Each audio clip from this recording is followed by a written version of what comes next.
বন্ধুরা, welcome to my channel স্বপ্নের শিশুহলে। আমি চলে এসেছি আপনাদের জন্য আরেকটি নতুন ভিডিও নিয়ে। এটা একটি মাতৃসভার ভিডিও। বিষয় হচ্ছে পালস পোলিও। আগামী 16/2/2025 পালস পোলিও টিকাকরণ আছে। সেই বিষয়ে মায়েদের কিভাবে আপনারা কেন্দ্রে মিটিং করবেন এবং পোলিওর খাতা লিখবেন, সেই বিষয়ে আপনাদের এখানে আমি বুঝিয়ে দিচ্ছি। তাহলে কী লিখবেন? খাতায় লিখবেন প্রথমে মাতৃসভা, বিষয় পালস পোলিও। তারিখ দেবেন 30/1/25। আমি আজকে মিটিংটা করেছি বলে আজকে আমি তারিখটা বসিয়েছি। আপনারা যেদিন করবেন সেদিন তারিখ বসাবেন। স্থান দক্ষিণ মাধবপুর অঙ্গনারী কেন্দ্র। আপনারা আপনাদের কেন্দ্রের নাম লিখবেন। সময় আপনারা আপনাদের সুবিধা মতো বসাবেন।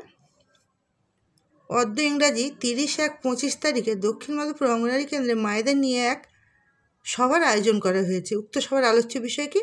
পালস পোলিও টিকাকরণ, পোলিও রোগ রোধের টিকার এই টিকার প্রয়োজনীয়তা, পোলিও ভাইরাসজনিত রোগ এবং এই টিকা কে আবিষ্কার করেছিলেন, আর কত বছরের 0 থেকে 5 বছর শিশুকে পোলিও খাওয়াবেন, কেন, আর কত তারিখে পোলিও আছে এবং কোথায় খাওয়াবেন এবং কিভাবে খাওয়াবেন।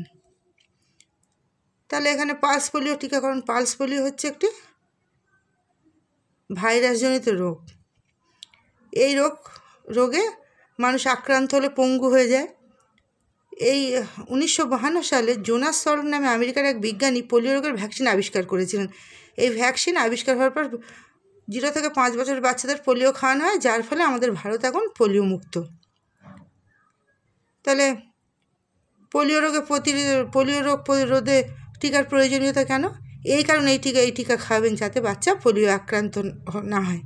আপনারা ভাবছেন হয়তো আমরা রুট ইমিউনাইজেশন করছি, প্রত্যেকটা প্রতিষেধক খাওয়াচ্ছি, তা সত্ত্বেও কেন আমরা পালস পোলিও খাওয়াবো? এটা হচ্ছে বাড়তি ডোজ, ওর সঙ্গে এর কোনো সম্পর্ক নেই। যেদিন বাচ্চা জন্মাবার পরই সঙ্গে কিন্তু এই সেদিন যদি পালস পোলিও থাকে তাহলে কিন্তু সে এই টিকা পাবে, এই পোলিও খাবে। দুটো ফোঁটা এই জীবনের জন্য কতটা গুরুত্বপূর্ণ আপনারা জানুন বা বোঝার চেষ্টা করুন বা শুনুন। পোলিও হচ্ছে একটা ভাইরাসজনিত রোগ। এবার 0 থেকে 5 বছর শিশুকে পোলিও খাওয়ানো আবশ্যক, কারণ এই রোগটা বাচ্চাদেরই বেশি হয়। এই বয়সে যদি খাওয়ানো হয়, 0 থেকে 5 বছর শিশুকে যদি পোলিওটা খাওয়ানো হয়, তাহলে ভবিষ্যতে তার পোলিও হবে না। এই পোলিও আছে 16/2/25 তারিখে। প্রত্যেকে 0 থেকে 5 বছর শিশুকে পোলিও খাওয়ান এবং কোথায় খাওয়াবেন? প্রত্যেকটা বুথে নিয়ে গিয়ে খাওয়াবেন। আপনারা পরের দিন টিকাকর্মীরা বাড়ি যাবে বলে দিদিমণিরা বাড়ি আসে, তাহলে আমরা কেন কেন্দ্রে বসে খাওয়াবো? এই কথাটা মায়েরা যেন কখনোই না ভাবে। অঙ্গনওয়াড়ি কর্মীদের দায়িত্ব হচ্ছে এই মিটিংয়ে মায়েদের মোটিভেট করা, যাতে তারা একদম পোলিও টিকা অবশ্যই খায়, কেউ যেন বাদ না যায়।